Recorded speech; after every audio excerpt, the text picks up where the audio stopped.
This is the broadcast from inside yourself. I am Inchitaman with my bottle of water, my oregano, oil of oregano, organic. Where's the camera? And my lymphatic cleanse. Put it into the water. 30 drops according to instructions. Drink daily.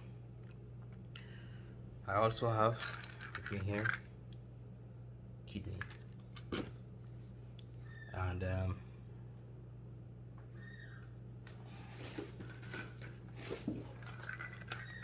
also have total cleanse, lymphatic cleanse from Solari. I picked that up by reading the book. I have some black seed oil. It's in capsule.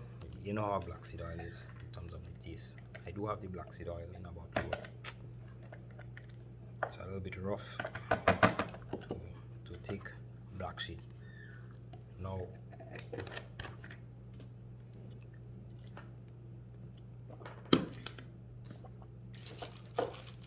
what I've been doing is I've been on the lymphatic education. So hence my lymphatic. Maybe you need to lymphotonic by herbal medicine, and my Solari total cleanse lymphatic. I've been on this journey for a while to help clear my lymphatic system. My color needs fixing.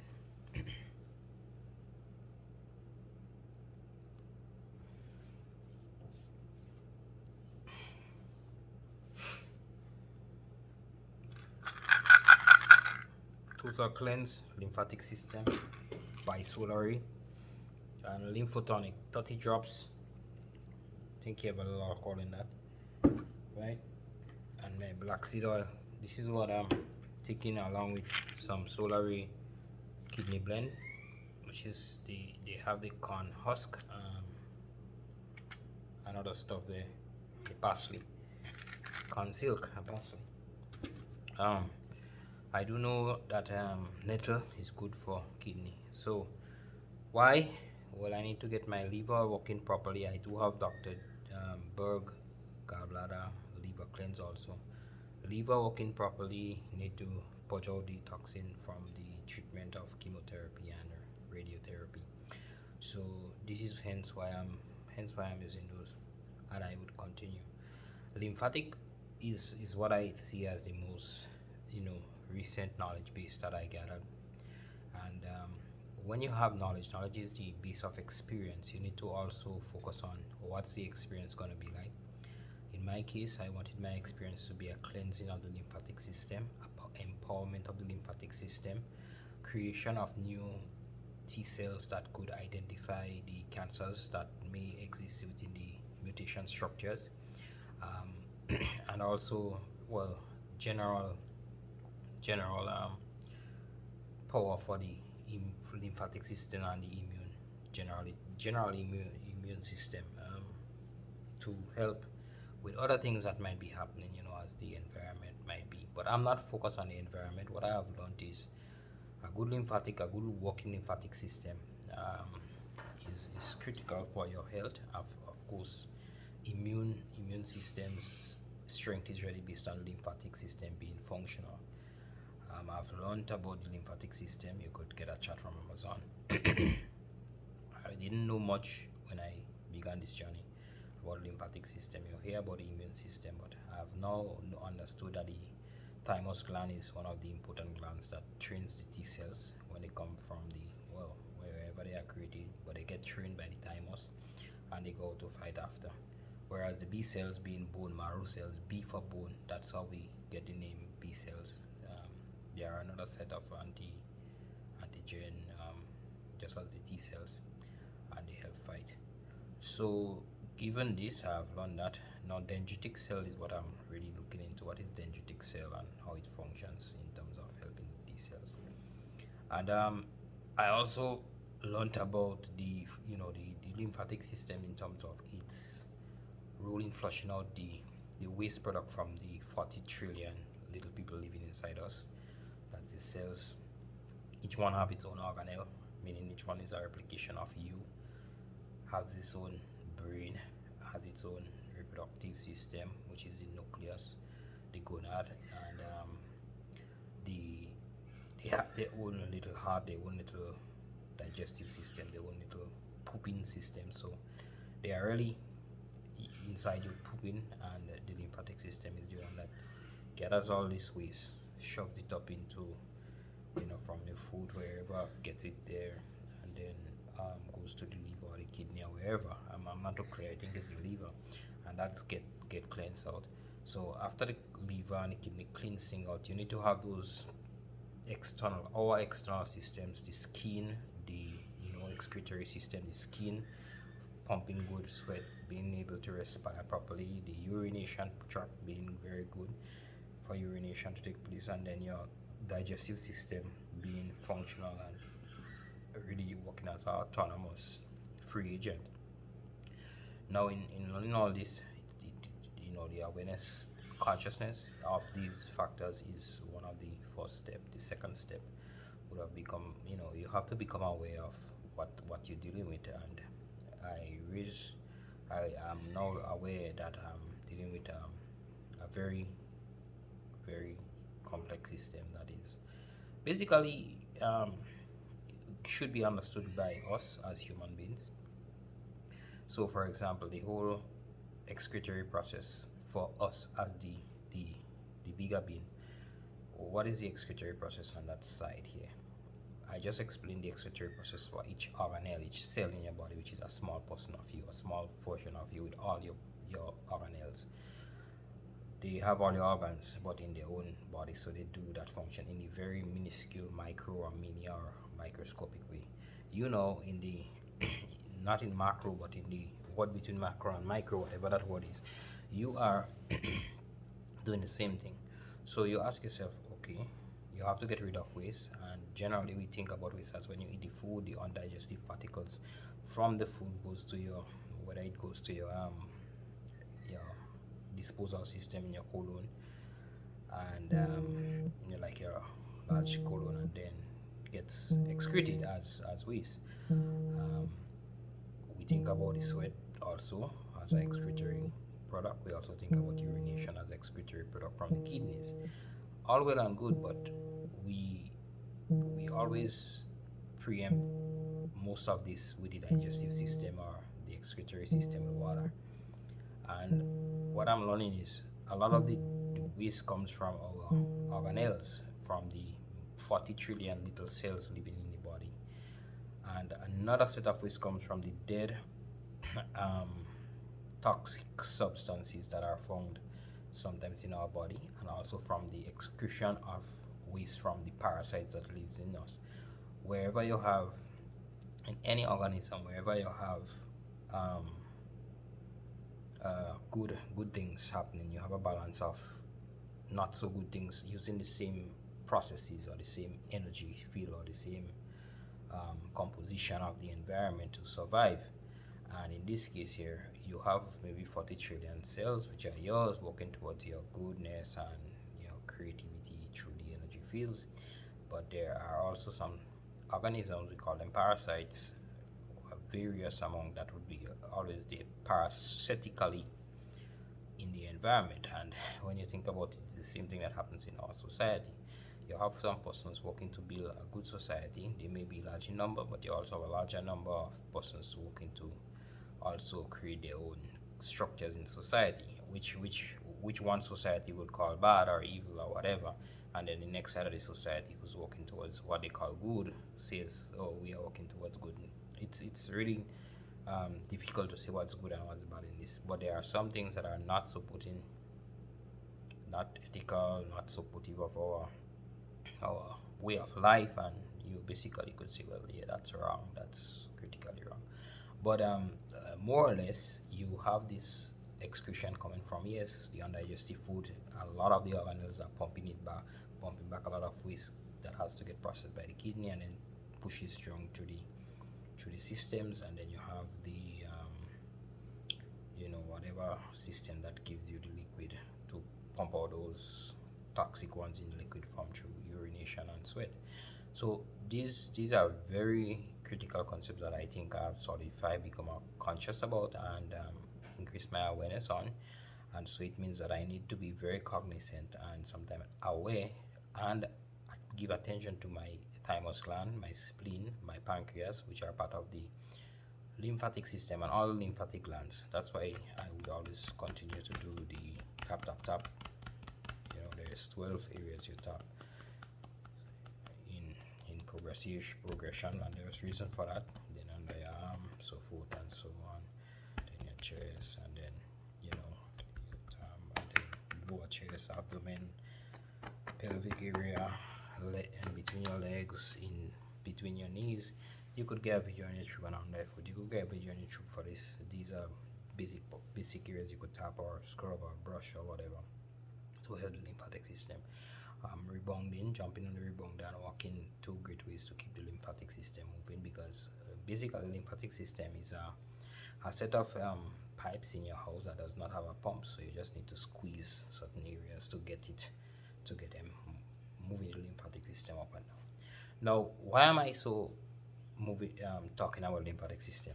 I have this hump, lymphoma, this hump that could be removed here. I removed a small one back in 2019, I think, but there's a large one on my back, has been there for maybe 4, 5, 6 years, 7 years. You don't take notes, and I'm not removing it through surgery at this point in time, because I need to use it as a marker, a biomarker, to say, hey, that's an indication of something not being right, dumping of that kind of toxic fat in under your skin.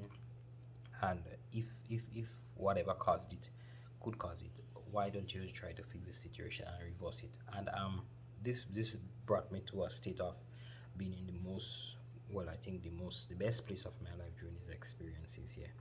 And wisdom would teach you that when you learn something, you apply it, and you get the knowledge, you apply it, and then once it becomes an experience, it brings about certain emotions, and you definitely know that you are in a state of being a little bit wiser. You do things differently. That's what wisdom is. So I'm in the knowledge base now. I got the information about the lymphatic system, understand that I have this lymphoma in the back, and once to see and understand that my body could heal itself, my body could reverse those things. And so I'm here now to explain what I'm doing. Now, what I understood when I went through this journey of discovering more of the physical body, I also understood that everything is not just cause and effect. It's really everything is causing an effect. What you're doing is causing an effect. The environment you in is causing an effect. The people you associate and listen to, they are causing an effect. Now, these effects only play out in your physical body through your sensory organs absorbing those messages, those signals through those sensors: eye, nose, mouth, ears, touch, and there are others that we don't speak a lot about, and they go into your I guess your brain, and they become conscious and unconscious thoughts. So first of all, maybe conscious thought, you may take notes. Some of them, you just sense them and they go directly into the subconscious system or the unconscious system, the one you don't really pay attention to. And so you're there, and over time pattern of behavior develops, which is called habit, a pattern of behavior. It could be developed consciously or conscientiously, meaning that I need to drink water, so I'll put time on my clock every hour to drink at least three mouthfuls of water. And over time I would build this habit. I would consciously do that. But when the eye sees something, when the ears hear something, when the nose picks up on something, and then when the hands, the touch and sense picks up on something, they don't normally get, a lot of those signals don't get processed in your subconscious mind, and that is half of your mind we're talking about here, or maybe they say 90% of your mind. They don't get processed consciously. You don't say, oh, I need to, what I just saw, a picture, I need to process it in such detail before I push it into the subconscious. No, it just gets processed, and that's the way it works, or something like that. And those things stay in your mind, and then you close your eye one day and then you start seeing those things play back in your mind. That's how the whole subconscious mind seems to be working. So those things create an internal environment, and subconsciously you might be doing something, or you might be taking those subconscious thoughts in, and it becomes now uh, the one that runs the body, because it's like the subconscious mind really becomes the physical body's automation automation. And so you would be not noticing because it's not conscious to you. And so maybe you're eating too fast and your digestive process is not going well, and so you've been messing up a whole set of functions.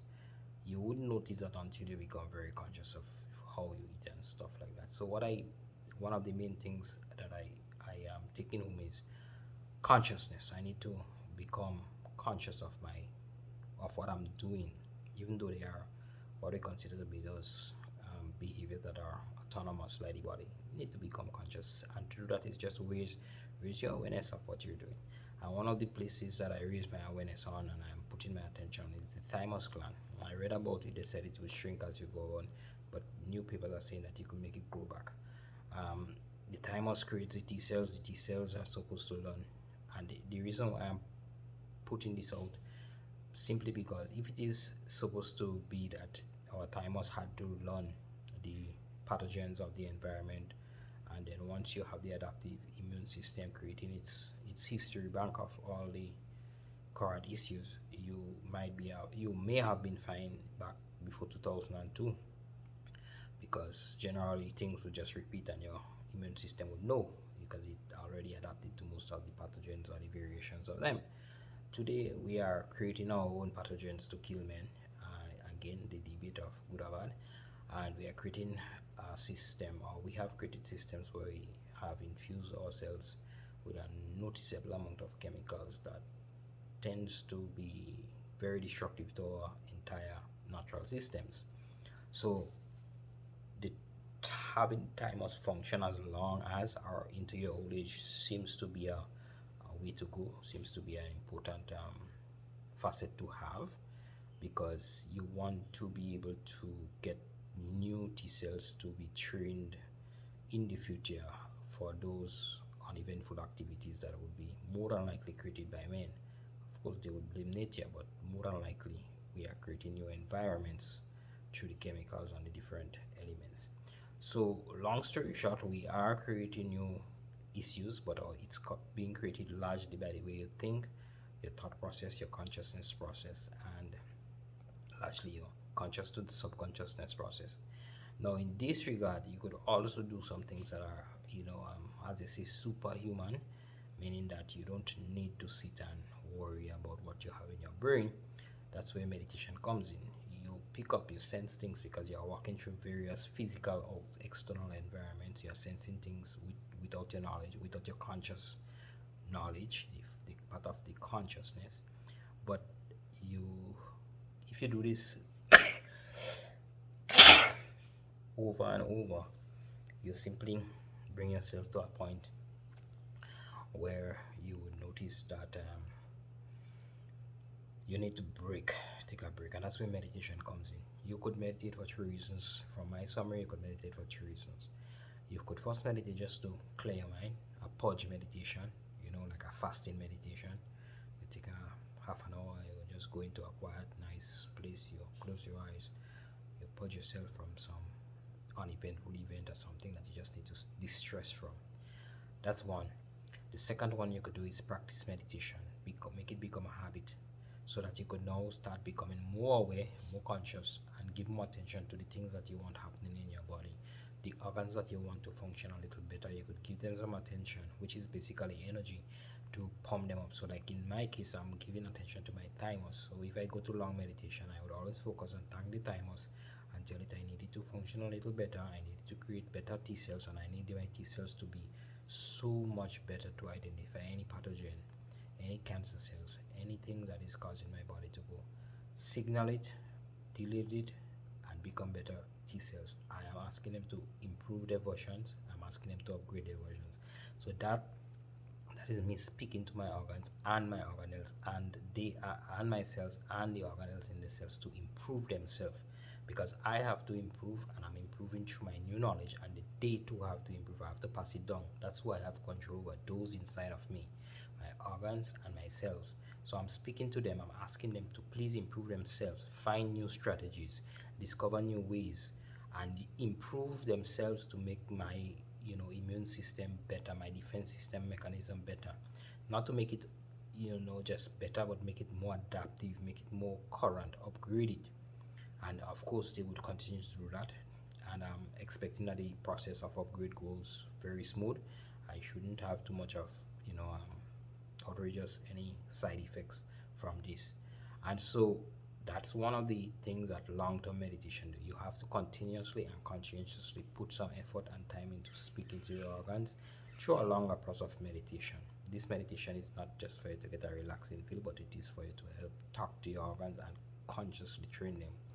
And the third part of meditation that I find and is most interesting is the spiritual awareness that comes, the spiritual vibes that comes from meditation. When you go into the spiritual meditation, this is the one where Jesus is saying, "Take no thought." And this is a different one to the first two. The first two, you go into nature or someplace very quiet, very thing, just take a break. You don't want to hear nothing. You're just sitting imagine you're sitting in the mountain on a stone, and you close your eyes, and that's it. You go into that state. A really wonderful type of meditation. It gives you that immediate stress. But because of our lifestyle, we may not be able to go in that spot every time. But that's a wonderful spot that you have, and you know where it is. Some people drive their car to the edge of like the sea walls, and they just close their eyes and listen to the sea. And sometimes they fall asleep there because it's beautiful. And that one you may not do all the time. Of course, you could continuously do it as you're practicing meditation. But with practicing meditation, that's the one you may do, in your home, because you are doing it consistently. You have to be there. You have to be aware. You have to have the time and the setup. You may do it in the day. You may do it in the morning. That type of meditation is the one where you want to talk to yourselves, thank them, thank your organs, and give them that certain amount of confidence to know that they are working well. This one you also may you may talk to your chakra, the energy centers, and speak to them to help them to focus and build back the glands in better ways, because around each chakra area you would notice you have some major glands.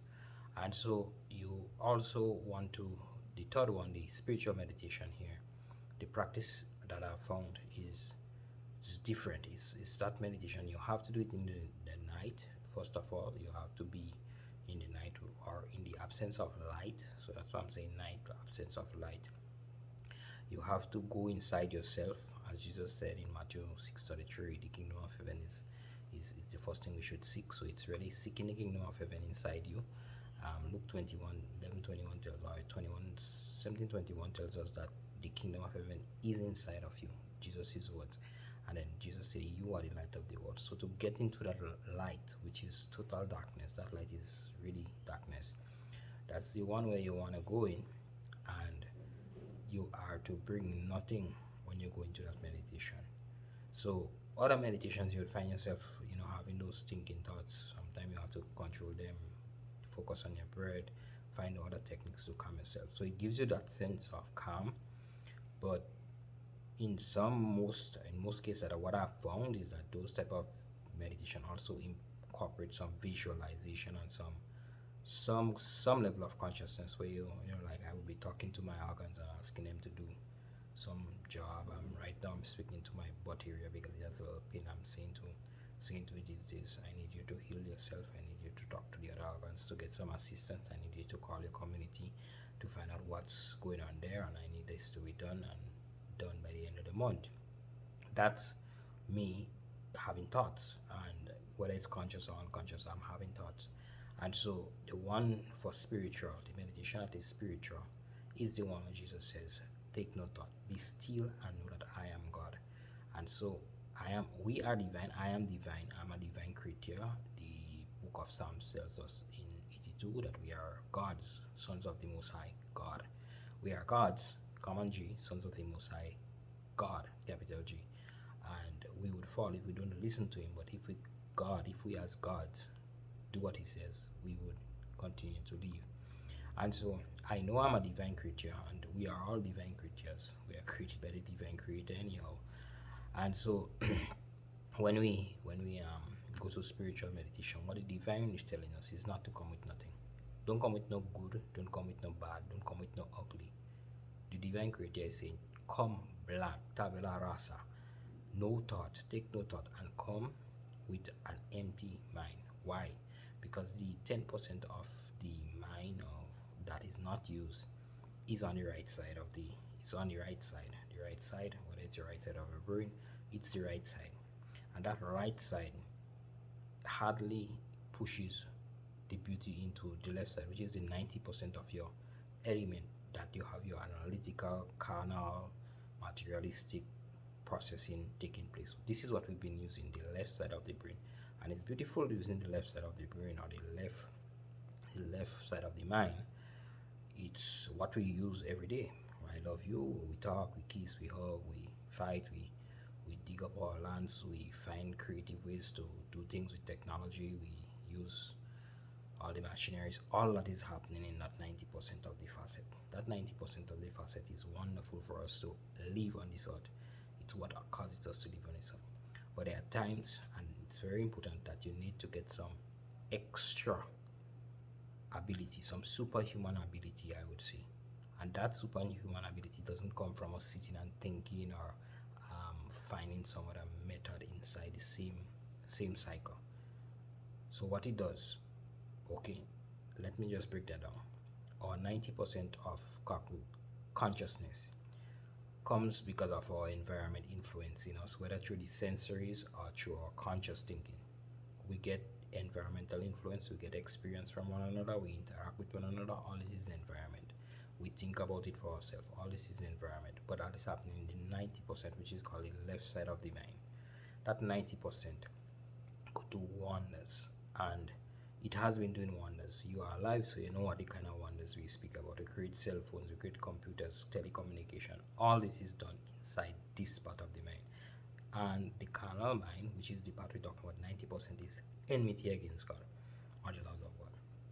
So the power inside of us gives us 90% of capabilities to do what we want, and it has reserved 10% for an influential reason, a very important reason, not just spiritual health and otherwise. So this 10% of the mind that we're speaking about, that 10% of the mind is only influenced by the divine, the God created power. That's called the right side of the mind. And the right side of the mind here is not a physical thing. So it's a conceptual thing for us. We have to use the word conceptual, theoretical. That 10% is the thing that goes into spiritual meditation. When you take no thought, you don't have to go into spiritual meditation. You just have to get to a point where you have no thought. And whatever you do to get no thought, be still and know that I am God. I am is God. I am God. When you become still, that 10%, the barrier between the 10% and the 90% becomes torn. The veil becomes torn or open. And so a flood of knowledge, new information for your present problem, your daily wisdom, knowledge, and understanding gets moved into our 90%. And that wisdom comes from a new source, from a non-environmental source. And that is the most important one you could get. So while you might be struggling to figure out how do I solve ABC when I have problem ABC in my world, you would be using your 90% left side. And that 90% left side will help you go through many different methodologies to help solve that problem. And you'll just be there and you would feel the struggle. Sometimes you get it solved easy and you'll be clapping. But you just find yourself struggling over and over. That's your 90%. When you go to the source, which is the 10%, and you sit and be still and know that I am God, and the veil, the arachnid veil, breaks between the right and the left side. The fishes that you pull out from your net, from casting your net on the right side, flows into you, goes into the left side, and takes over. And that information set, that whole thing is about information that flows into you brand new. You would not have think about it. It comes from the divine, and that divine is where you have your potential executing into its kinetic, executing into your knowledge base, which is your left side. And now your left side could take over and push it into the body. I'm just saying that is my theory on it. I don't know if it goes further, like when it comes from the right side, it just takes over.